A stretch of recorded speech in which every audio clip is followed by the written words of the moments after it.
My name is Neil Thrussell, and I'm super excited to bring Sylvia Silvers as my guest, who's a sex and intimacy coach who works with successful female entrepreneurs to reconnect with their men, even when their relationship is already cold.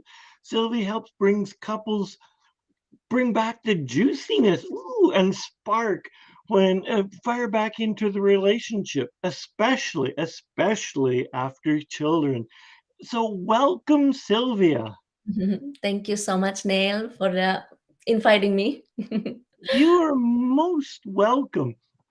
And it's it's it's you said it's 8 in the morning where you're at. I'm at noon. I mean, 11 o'clock here, and then I just had another guest, Sarah, and it was noon in Australia. So we're spanning a whole bunch of time zones. Yes, I'm in Estonia. Oh, Yes. th- I've not been there, but who knows where my travels will take us. Who knows? So, Sylvia, a younger you could have been the young girl in grade school, the young girl in high school, or just out of high school. Had they pick one and anyone, but that young girl, potentially had a version of success. What do you remember, and what do you think she thought success was? Yes. I grew up in the entrepreneur family. It's just like business. Everyone's like very successful business people. So I thought that a lot of money, successful career, what determines the success. And then when I was in the senior high school, I I surround myself with the friends like really cool wearing branded stuff. Success for me was like those who can afford to wear the branded clothes, branded bags, shoes, everything like really cool. So I was having this in my mind that I have to have that the latest branded stuff. If I cannot have that, I feel like so sad, and I feel like, oh, why they can have it, why I can't have that.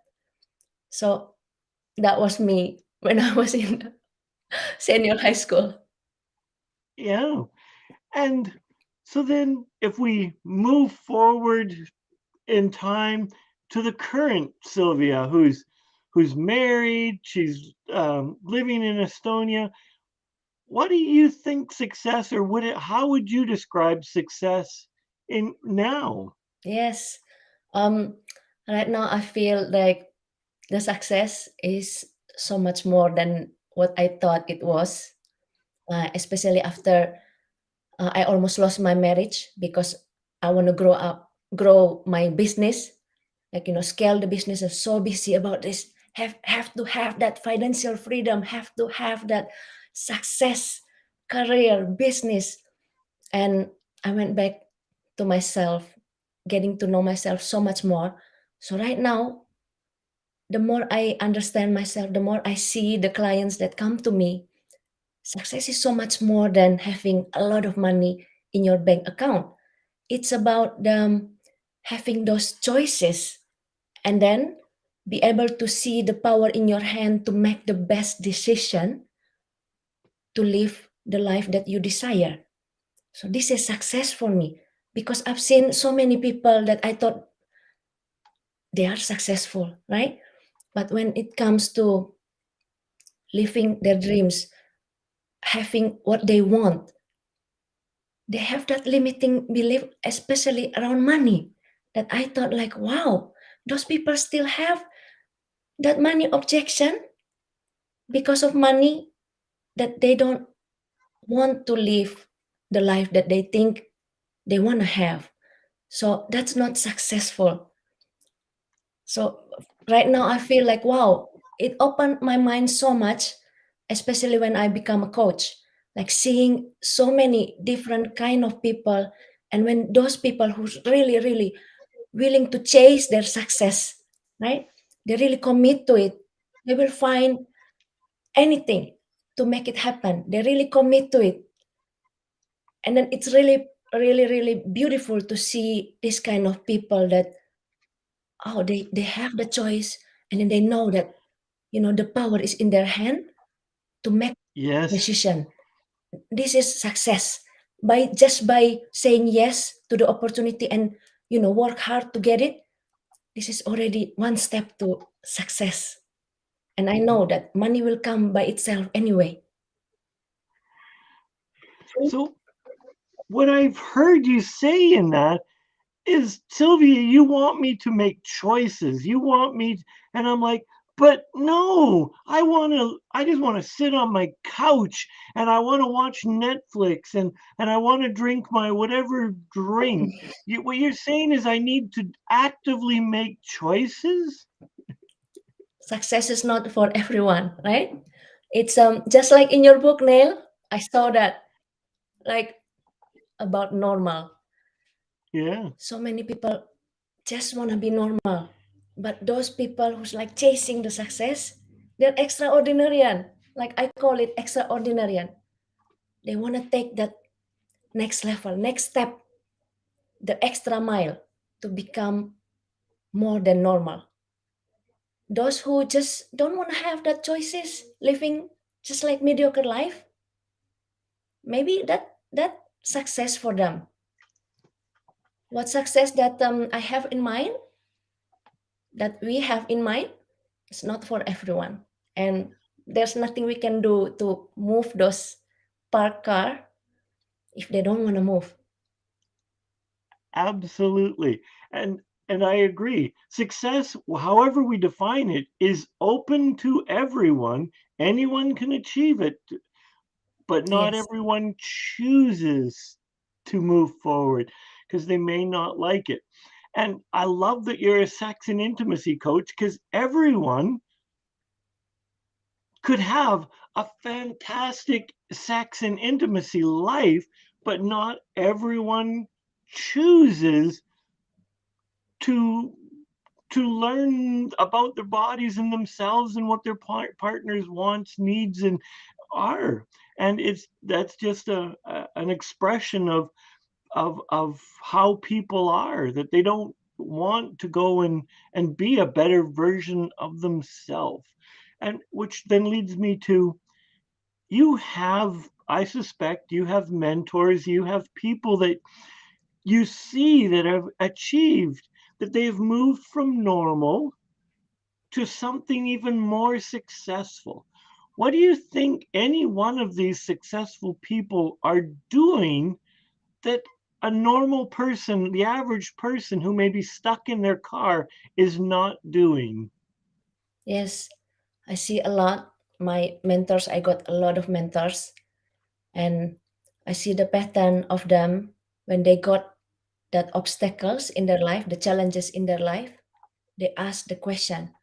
Most of them, they ask the right question. The question not why it happens to me, but oh, they understand that it happens for me. And the next question is, hmm, if I cannot do this by myself, who was here in my shoes, but right now is living in my pleasure island, living in my dream, that can help me? So this is shift my mindset as well, that I think like I'm growing so much about this. It's not about the why, but the who, and also the ability to surround yourself with the people who really want to take you out from your box. Those people, some people maybe love us, and then they said like, it's okay, Sylvia, it's okay, Neil, we love you just the way you are. Maybe they just don't want you to get hurt, right? Yep. But there is some point in your life, if you really want to live your dream life, your desire life, you have to be able to take that extra mile, to be able to push yourself to see, oh, those people, I want to be there. So push yourself to surround yourself with them. And one of my mentor said, always challenge yourself to be the smallest fish in the pond. This is really beautiful. Yeah, I love Okay. that. Yeah. And it's funny because that's actually quite opposite. Many people say you need to be the biggest fish, but I understand what your teacher and mentor is teaching. As yeah, you always need bigger fish, somebody that's smarter, brighter, quicker, better than you to learn from. So that's quite oh my, that's quite the piece. Yes. Um, So was you said that you almost lost your husband, and it not like lost your husband in the mall and you just couldn't go down the right aisles to find him. So I'm taking it is that you had drifted apart and you had lost communication and you were just like, "Oh my gosh, what am I going to do?"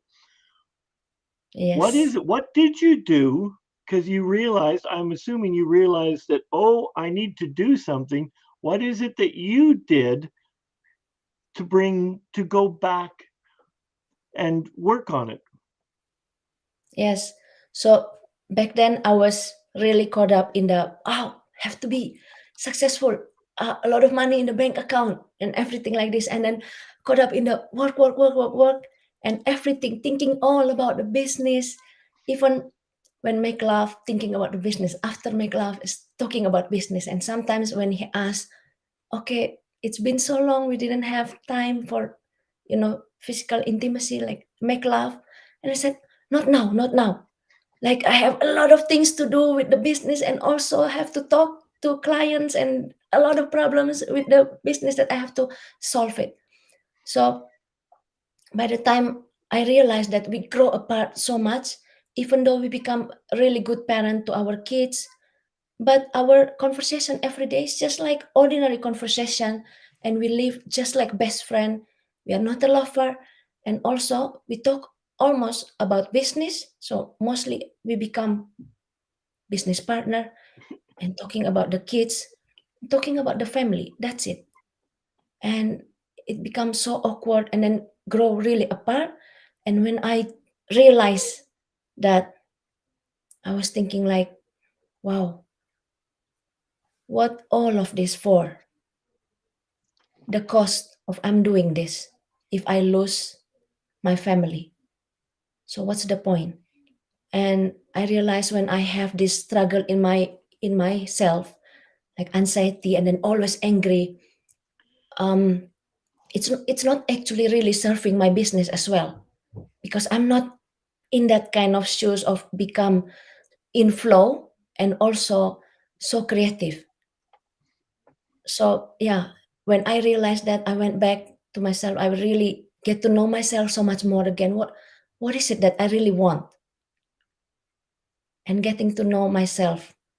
So then from there, really seeing it, what should I delegate things and how to manage time and then things like this. In the beginning, it's so difficult practice, but the more you do it, the easier it become, and now it's just like a part of me. Yeah. And that thank you for sharing and being vulnerable. But Sylvia, it's always somebody else's fault. Why do I want to look at me? Because it's the weather's problem. It's the bank rate is not helping me. You can't get good help. It's my husband's asking me when I'm not at the wrong times. It's always someone else's fault. Why did you choose to look inward as opposed to outward? Yes, Neil. By that time, I also asked the same question. I said, "Why me? Oh my God, I've been doing a lot of things. I sacrificed a lot of things for our family, and then why this is happening in my marriage life, right? Why me? I'm good. Everything is like good, and then blaming my husband. And if you're asking like this, I've been through a lot of programs, really a lot of programs. And those programs, some are really good, some just like learning about the surface. And throughout my journey right now, Neil, that I'm actually still crewing for Tony K, for the NLP practitioner. Yeah. And this is also, since I do the NLP, I understand about living at cost. It's like everything that happened in your life, actually, the power is in your hand. Like you either use it as a reason to stay stuck, or you either look at it, why this is happening, why I see this, and then, ah, what should I do to move forward? Yeah, so I Yeah. think it's having the right coach, the right mentors is really really important, because you can really like boom open your Abs- mind so much more. absolutely. Absolutely. So are you in the NLP practitioner right now? So you've snuck out? Yes. Okay. And it's interesting because Sally, who I just interviewed prior to this, just snuck out. Yes, I'm one of the crew. I'm a master NLP, like master Yeah. coach. So yeah, next week we will have another 5 days master Yeah. NLP as well. And I interviewed Dre McLaughlin, who he snuck out. No, Yes, it hadn't started. So it's fun. So I want to thank you and honor you for, there's so many things going on right now that you s- chose to take the time to come and share with the viewers that are currently online and that are listening to this in replay. And is there some thoughts that you would like to leave as we wind this program up with our viewers and our listeners? yes. Because I'm a sex and intimacy coach, and I've been there chasing my success without thinking about what is it for, right? I just want people to understand that don't make the same mistake like I did, because learning from the experience is super super expensive. It's very very painful. So if you think that you are right now you stuck with the problem, you have that awareness that, oh, I've been here, like stay stuck for so long. Ask yourself that question, the who question. Who was here in my position right now, and who's living in my dream life, and then go get that person, whatever it takes. Say yes to the opportunity, because once you put it in your mind that I want to live that life, trust me, the opportunity will come. But again, it's in your hand. You want to take it or leave it. Oh, thank you. As I said, I want to thank you for taking the time, and because there's other things you could be doing on a Saturday morning. So thank you, thank you, thank you. Thank you. Thank you so much, Neil. Thank you, everyone who's watching.